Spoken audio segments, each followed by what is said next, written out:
What up, what up? Testosterone Fantasy Sports Online. You're checking us out online. We appreciate it. Much love to you. And as a reward for coming on to our website, we are going to speculate on my favorite draft of any of the four major sports. Guys, the NFL draft has taken on a life of its own. It's one of the single coolest events, in my opinion, from any sport in any of the off seasons. Yeah, I mean, we get a chance to go down to the Vikings party, and take the cameras and talk to people and get the reactions of everybody. It's a year-round thing. I mean, Mel Kiper's on all year round. Not that I really enjoy that in July and August, but Right, he's on all year round. It's a year-round thing, and some people say it's a little overhyped and take too much into it, and everything coming into it. But I love it. I can't wait for it. And of course, when you talk about the draft, one of the events that leads up to the draft is the NFL Scouting Combine. It goes down every year in Indianapolis. This is getting taped here on the opening day of the Combine. NFL Network kind of jerked with some of us viewers coming out over the past few days and switching up the flow. I ended up having to pay $11 extra right now on a monthly basis to keep NFL Network. They just disconnected it the other day, but I upped the ante. I paid the $11. I want to watch my damn Combine. Tell me, Eric, am I a fantasy junkie? Am I going crazy? We watch guys run 40-yard dashes now. Yeah, you might as well watch the Olympics. At least there's a little more at stake there, Jesse. Look, I love the NFL as much as you do. I sniff chalk lines. I'm a junkie. But the Combine to me is excessive. It's paralysis by analysis, because if I'm a football coach or a scout, I think the number one thing that you should grade someone on is what did they do on Saturdays when they played in college. Sure. And now I understand if you're coming out of D2 or D3 or a small school, right, you need to look at kids. How many times can they bench press 225 pounds? They took the calipers and see how much fat you have. How do you look in shorts? Cone drills, all that stuff. Glad they don't do that here. Yeasty, offensive guard. Yeah. What's your 40 time? But they put so much weight on what happens in Indianapolis. That's being generous. That to me, it takes away from what these guys have already accomplished. Look at Troy Williamson.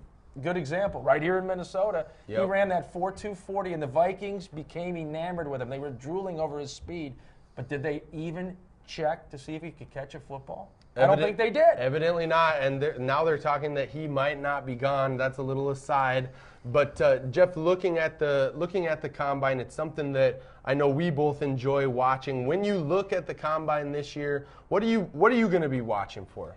Well, to me, this draft is going to be a little bit defensive end heavy and defensive tackle heavy, and in the NFL, it's such a copycat league. I think that defensive end and defensive tackle positions are going to be like the flavor of the month or the flavor of the draft. But I do think that there's certain things in the Combine that are important, like the benching 225 pounds. You got to have guys that are strong in the NFL. The 40-yard dash is important, and then the jumping and stuff that they do physically.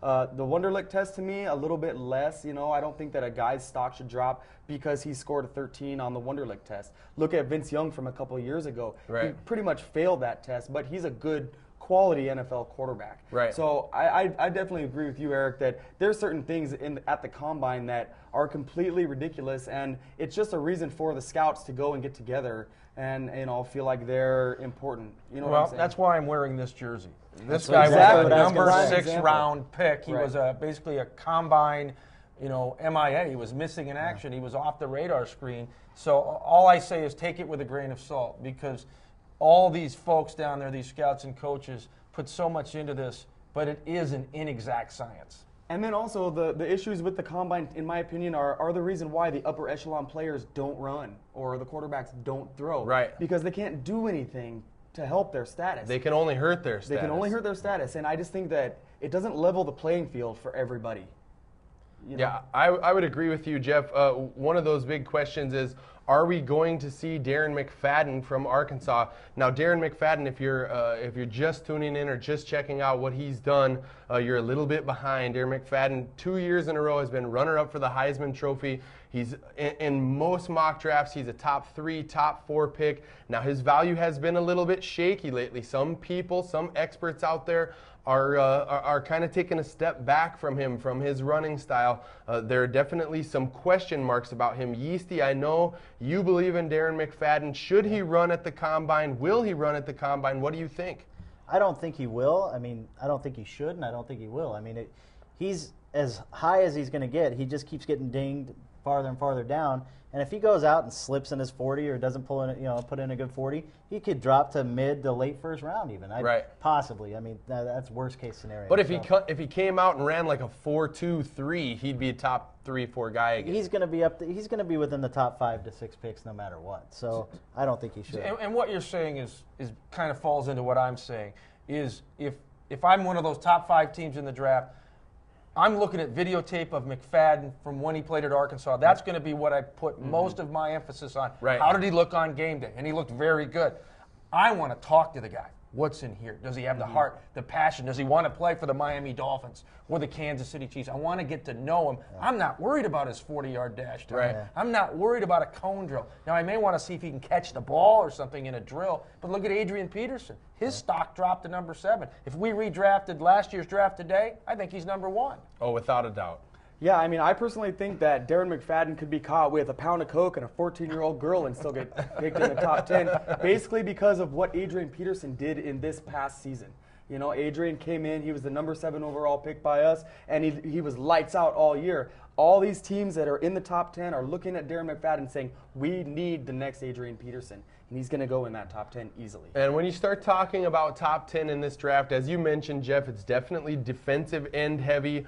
There looks to be at least 3, if not 4 D ends probably taken in the top 10. Cedric Ellis from USC, Glenn Dorsey from LSU, Chris Long from Virginia. We're talking about Howie Long's boy, and maybe even Vernon Golston from Ohio State University. These guys all could go in the top 10. So for fantasy owners, the early part of this draft, not going to be a lot of big name players. It's not like the year a couple years back where 3 or 4 running backs got picked in the top 5 or 3 quarterbacks in the top 10. It pretty much looks like McFadden and Matt Ryan, the Boston College quarterback, being the 2 skill position players likely taken in the top 10. Yeasty, Matt Ryan, a lot of people think he could go number 1 to Miami. What do you think about Matt Ryan, and should the Dolphins take him number 1?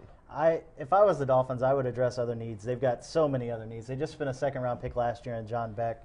You have to at least try to see that through. I know there's been a change of regime there, and Parcells is in. He might want his guy. Matt Ryan reminds a lot of people of Drew Bledsoe. I don't know a whole lot about Matt Ryan because, frankly, I don't care about Matt Ryan because he's not going to be on any team that I own anytime soon, I'll tell you that. So I don't think I would invest that much money because a quarterback being the premier position, look at Jamarcus Russell last year, how much money it's going to take to land a guy at the number 1 pick. I think you either trade out and acquire more picks and players or you go defensive line or offensive line with Jake Long from Michigan. Anybody else have anything to say about Matt Ryan? Well, there's 2 schools of thought. Certainly what Yeasty says is right on the money. Jamarcus Russell barely played last year, and you gave him Fort Knox. Yep. Alex Smith got Fort Knox as well on the other side of the bay, and he has yet to produce. But on the flip side, you look at Eli Manning. The Giants did a lot. They jumped through hoops to get him, and they won a Super Bowl. So it paid off in 4 years for the Giants. That's why it's a crapshoot, this combine/draft. Yeah, I really like Matt Ryan. I saw some stuff on NFL Network where they were kind of comparing him a little bit to Ben Roethlisberger. He's not a running quarterback, but he can definitely move. He's got a nice arm. I think he is a franchise-type quarterback. He's going to certainly go towards the top of the draft. After him, there's a little bit of a fall-off. You got Brian Braum from Louisville and Chad Henne from Michigan. Both guys could go in the mid to late first round. And I know, Jeff, when we've talked a little bit about it, if Braum slips to 17, would you have a problem with the Vikes taking him? I mean, I guess you kind of have to be willing to take him there. I do think that it would ruin Tavares Jackson's confidence, especially if they're still wanting him to be the quarterback. Brad Childress and the triangle of power that is over at Winter Park, they're being very mum about what's going on for their quarterbacking situation, even to the point where Coach Childress hates fielding questions from the media about it. And so I don't know what they're going to do. And Braum, I think, would be a decent fit there, but making the transition from college to professional quarterback, it always takes guys several weeks, if not a full season, to do that. So with the fact that we've got an older defense, I don't know if it makes a lot of sense. And likewise for us with the Dolphins, if you don't give a rookie quarterback someone to throw the ball to, you're not giving him a potential to be successful in the first place. Right. This draft is a little bit strange to me. When you look at the top half of it, you got 4 elite defensive ends. You've got Jake Long, the left tackle from Michigan. Now, when I look at Jake Long, I've got some concerns about him. He's supposedly elite, but he lacks the high-end quickness that a caliber left tackle should have. There's really no marquee outside or middle linebacker in this draft. No great cornerback, no great safety. There's no elite wide receiver like we saw last year with Calvin Johnson. So I'm wondering if, maybe I'm wrong here, but I'm wondering if 4, 5, 6 years down the line, if we aren't looking back at this draft kind of scratching our heads and going, nobody great came out of that first round outside of maybe a Dorsey or a Chris Long. What do you guys think? Well, you could be right. I'm not a draft guru, so I'm not going to pretend I'm an expert on this subject, but I think if you look at 07, Adrian Peterson, if he's durable, we're talking about maybe the Eric Dickerson of this era. Joe Thomas, a stud tackle for the Cleveland Browns, and Patrick Willis, even though the 49ers lost a boatload of games, that guy was the Adrian Peterson of defensive players. So you had 3 supernovas come out of the 07 draft. I don't know if you're going to see that in 08. I think your point's well taken. Right. I think it's a little shallower draft for that elite talent, Jeffrey. Well, I'll tell you that there's one player I'm extremely excited about because I come from the great potato state of Idaho. You got to Boise mention him. State has an offensive tackle coming into this draft named Ryan Clady, and I think that he's going to be a very good homegrown product in the NFL, to further up the status or the name of the Boise State Broncos. And personally, I would love to see him in purple. Yeah, he's a quality spud. Yeah, he's likely a top 10 pick. He's a spud league offensive tackle. If you're throwing out Clady, we've got to give Yeasty a chance to give a shout out to his favorite wide receiver in this draft. Lima Swede? Early Doucette. Early Doucette. Talk a little bit about Early Doucette. He's the poor man's Heinz Ward, like you were saying. He can block. He does it all. Whatever team gets him will be very, very lucky to get him. And a couple other wide receivers to keep your eye on. I think a lot of this can change, of course, between here and the draft. A lot of it at the wide receiver position does depend on how well they catch the ball in the combine and how well they run. I think the wide receiver position, more so than any other position, can really change things up at this combine. So, in my opinion, coming in, Malcolm Kelly's the #1 wide receiver on the board. This guy's big. He's fast, too, whereas the second 2 guys, Deshaun Jackson and Mario Manningham, both a little bit more undersized. They definitely have speed, but being only 180, 190 pounds at wide receiver, neither of those guys seem elite to me. So I think there could be as many as 4 wideouts picked in the first round, but I just don't see any Cal Johnson. I'm going to say right now Deshaun Jackson will be a bust. He's going to be a bust. Nice. What's funny is I totally disagree.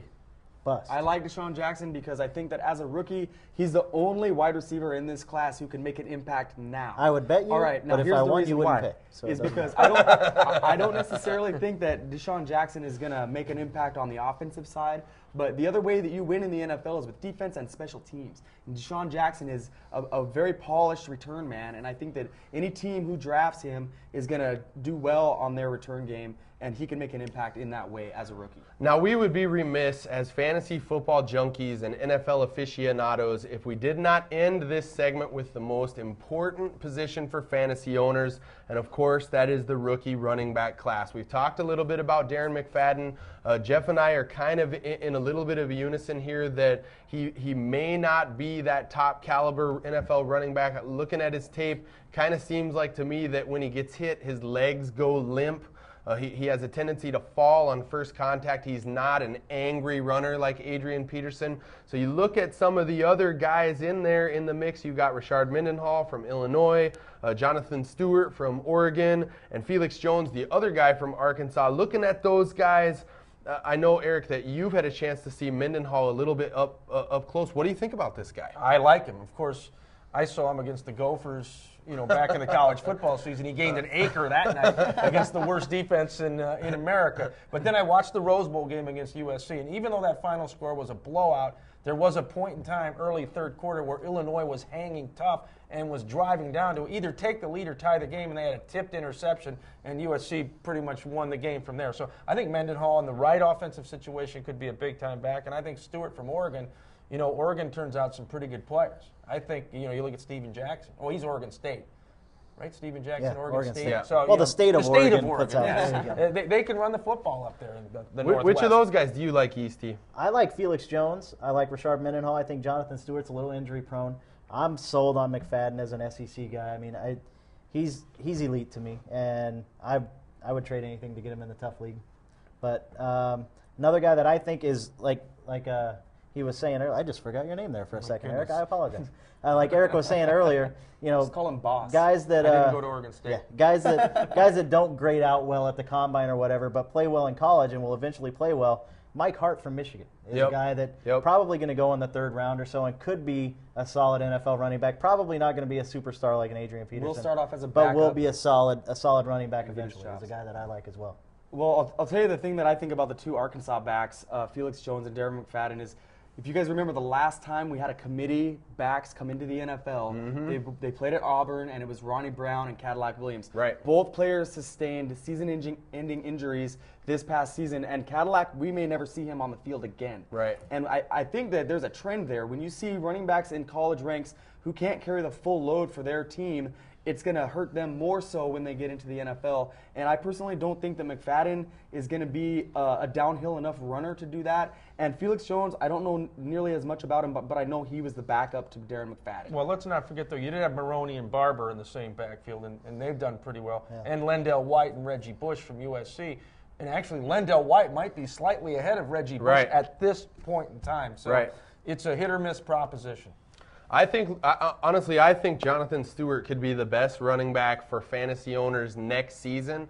If you check out the mock draft that's also here on our same homepage, our very own Zach Miller has projected an excellent prognostication. He's got Jonathan Stewart going to the Houston Texans towards the middle portion of the first round. And if that were to happen, I'd absolutely love it for Jonathan Stewart. This guy, he doesn't have that high-end top speed, but he's definitely a banger. He can get inside. He can run between the tackles. He's also got very good hands. In the passing game, they'd be able to use him there. So for my money, next season, I think Jonathan Stewart is going to put up, if he lands in the right situation, I think he could put up very similar numbers this year as Marshawn Lynch did out in Buffalo. No Adrian Petersons in this draft class, so fantasy owners out there, just draft AP. You'll be happy with him again next For about year. 8 weeks, you'll be happy. Curse you and crush you. Did you say what I think he said? No, I didn't. Yeah. I didn't. We'll No, I kick didn't. him in the groin really hard as soon as this segment is over. We thank you for joining us on the web. Continue to look at everything on our site as you've been here. Check back periodically. We're going to be updating the site more throughout the off season. Thank you very much for tuning in to Testosterone Fantasy Sports.